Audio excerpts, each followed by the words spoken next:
இந்த ஜோதிட விளக்க உரைக்கு உங்களை அன்போடு வரவேற்கிறேன்.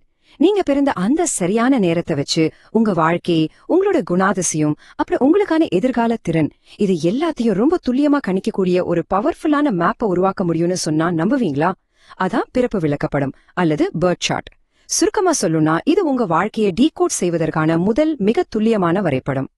சரி, வாங்க இதுல ஆழமா இறங்குவோம். இன்னைக்கு நாம எந்தெந்த பாதையில பயணிக்க போறோம்னு ஒரு சின்ன அவுட்லைன் பாத்திடலாம். பிறப்பு விளக்கப்படத்தின் 4 தூண்கள், வீடுகள், ஜோதிட வாக்கிய சூத்திரம், கிரகங்களோட அம்சங்கள், அப்புறம் கடைசியா ரொம்ப சுவாரஸ்யமான குயின் காங்ஸ் மற்றும் கடவுளின் விரல். பாக்க ரொம்பவே புதுமொழியா தெரிஞ்சாலும் இது ரொம்ப சிம்பிளான பிராக்டிக்கலான ஒரு ஃபார்முலாவா நாம உடைக்க போறோம். முதலாவது, பிறப்பு விளக்கப்படத்தின் 4 தூண்கள். இந்த சார்ட்டை முழுமையா புரிஞ்சுக்க இது ஒரு பிரம்மாண்டமான நாடக மேடையா கற்பனை பண்ணிக்கோங்க.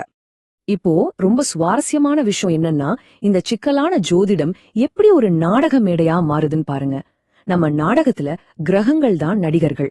இவங்க தான் நம்மளோட முக்கிய உந்துதல்கள். ராசி அறிகுறிகள் அவங்க போடுற காஸ்டியூம் அல்லது அவங்க நடிக்கிற ஸ்டைல்னு சொல்லலாம். வீடுகள் அப்படிங்கிறது அவங்க நடிக்கிற மேடைகள். ஃபைனலா அம்சங்கள் அப்படிங்கிறது அந்த நடிகர்களுக்கு நடுவுல நடக்கிற ஸ்கிரிப்ட் அல்லது டயலாக். எவ்வளவு அருமையான ஒப்பீடு இல்லையா? ரெண்டாவது, வீடுகள், அதாவது வாழ்க்கையின் நிலைகள்.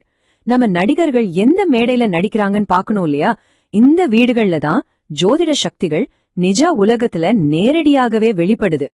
6 வீடுகளை எடுத்துக்கிட்டீங்கன்னா அது முழுமையா உங்களை, அதாவது ஒரு தனிநபரை மட்டுமே சுற்றி இருக்கும். உங்க தோற்றம், உங்ககிட்ட இருக்கிற செல்வம், நீங்க மத்தவங்க கிட்ட பேசுற விதம், உங்க குடும்பம், படைப்பாற்றல், அப்புறம் உங்களோட அன்றாட பழக்க வழக்கங்கள், இது எல்லாமே இந்த முதல் 6 வீடுகளுக்குள்ள அடங்கிடும்.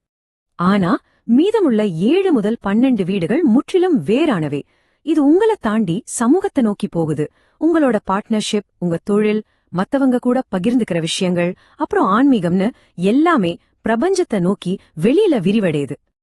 இந்த மேடைகளோட அளவுகள் எப்படி கணக்கிடப்படுதுன்னு நீங்க யோசிக்கலாம்.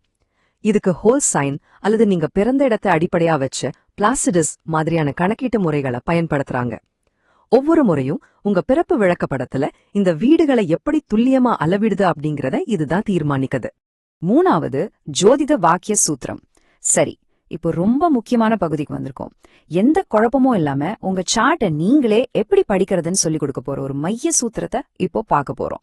இந்த அருமையான கணித சமன்பாட்டை கவனிங்க. முதல்ல ஒரு கிரகம், அது உங்க தேவைய சொல்லுது. 2வது ராசி அடையாளம், அது உங்க அணுகுமுறைய அல்லது நீங்க செயல்படுற விதத்தை சொல்லுது. 3வது வீடு, அது இந்த ஆற்றல் வெளிப்படுற பௌதீக களத்தை கொடுக்குது. இது 3 சேரும்போது உங்க வாழ்க்கையில நடக்கிற ஒரு நிஜ உலக உண்மை உங்களுக்கு துல்லியமா கிடைச்சிடும். இது நிஜத்துல எப்படி ஒர்க் ஆகுதுன்னு 2 உதாரணங்கள் வழியா பாப்போம். 10ஆம் வீட்ல மீனத்துல புதன் இருந்தா அவங்க ரொம்ப இயல்பாவே மக்கள் கிட்ட பேசக்கூடிய ஒரு பப்ளிக் ரோல் பிளே பண்றவரா இருப்பாங்க. அதே சமயம் 4ஆம் வீட்ல மகரத்துல செவ்வாய் இருந்தா அவங்க தங்களோட மொத்த ஆற்றலையும் ரொம்ப திட்டமிட்டு ஒரு பாதுகாப்பான வீட்டை உருவாக்குறதுல செலுத்துவாங்க. வித்தியாசம் புரியுதுங்களா? இப்படிதான் இந்த ஃபார்முலா செயல்படுது. 4வது பகுதி, அம்சங்கள், அதாவது கிரகங்களின் ஸ்கிரிப்ட். நம்ம நாடகத்தோட அடுத்த கட்டமான கதையின் திருப்பங்கள்னு இத சொல்லலாம். நம்ம நடிகர்கள் எப்படி ஒன்னா சேர்ந்து வேலை செய்யறாங்க அல்லது எப்படி டயலாக மறந்துட்டு முட்டி மோதுறாங்க அப்படிங்கறத இந்த வடிவியல் கோணங்கள் தான் முடிவு பண்ணுது. இந்த அம்சங்கள் அப்படிங்கிறது 360 டிகிரி வட்டத்துல கிரகங்களுக்கு நடுவுல உருவாகிற துல்லியமான கணித கோணங்கள். இது உங்களோட உள் உணர்வுகள் எப்படி ஒன்னோடு ஒன்னு இணைக்கப்படுதுன்னு காட்டுது. ஜோதிடர்கள் இத அளக்க 5 முதல் 8 டிகிரி வரையுள்ள ஆர்ப்ஸ் ஆஃப் அலவன்ஸ் அப்படிங்கிற ஒரு அளவுகோலை பயன்படுத்துறாங்க. முக்கியமா 5 அம்சங்கள் இருக்கு. இதுல ஒரு ஸ்கொயர், அதாவது சதுர அமைப்பு உருவாச்சுன்னா அது உங்க வாழ்க்கையில ஒரு கடுமையான பதட்டத்தை உருவாக்கி உங்களை ஏதாவது செய்ய தூண்டும். ஆனா ஒரு ட்ரைன் அமைப்பு இருந்துச்சுன்னா அது எந்த கஷ்டமும் இல்லாம ரொம்ப இயல்பான ஒரு திறமை உங்களுக்கு வழங்கும். கடைசியா 5வது பகுதி, குயின் காங்ஸ் மற்றும் கடவுளின் விரல். ஜோதிடத்துல இருக்கிற மிக சுவாரஸ்யமான ஒரு வடிவமைப்புக்குள்ள போக போறோம்.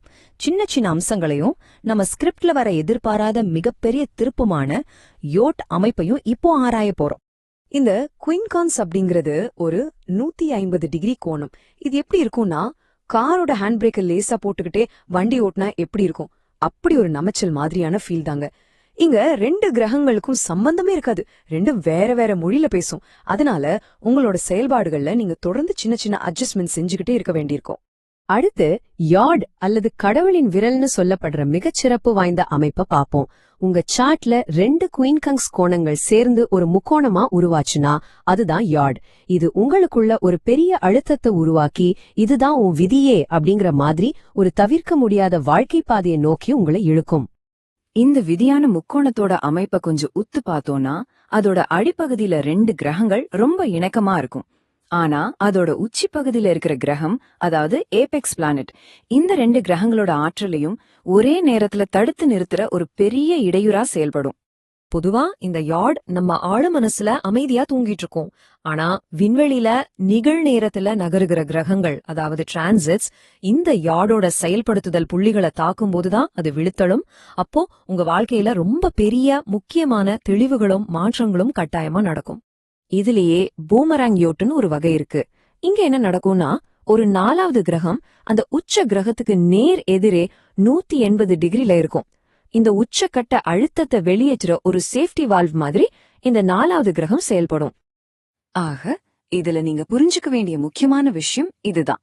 உங்க சார்ட்ல பூமராங் யோடு இருந்தா அந்த எதிர்வினை கிரகத்தை நீங்க ரொம்ப பிராக்டிக்கலான ஒரு கருவியா பயன்படுத்தணும். ஏன்னா உச்ச கிரகத்தோட அந்த கட்டுக்கடங்காத ஆற்றல நிஜ உலகத்துல ஒரு பயனுள்ள பௌதீக விஷயமா மாத்துறதுக்கு இது ஒண்ணுதான் வழி. இப்போ உங்களை யோசிக்க வைக்கிற ஒரு கேள்வியோட நான் இதை முடிக்கிறேன். உங்க பிறப்பு விளக்கப்படம் உங்க ஆன்மாவோட நாடக மேடைனா உங்களோட வரைபடத்துல உள்ள கடவுளின் விரல் எதை நோக்கி சுட்டி காட்டுது? உங்களோட கிரகங்கள் எந்த ஸ்கிரிப்ட உங்க வாழ்க்கையில அரங்கேற்ற காதுகிட்டு இருக்கு? இதுக்கு விடை கண்டுபிடிக்கிறது மூலமா உங்களை நீங்களே முழுமையா புரிஞ்சுக்கலாம். உங்களோட சொந்த ஜோதிட வரைபடத்தை டீகோட் செய்ய இந்த விளக்க உரை ஒரு பெரிய தூண்டுதலா அமைஞ்சிருக்கும்னு நம்புறேன். ரொம்ப நன்றி.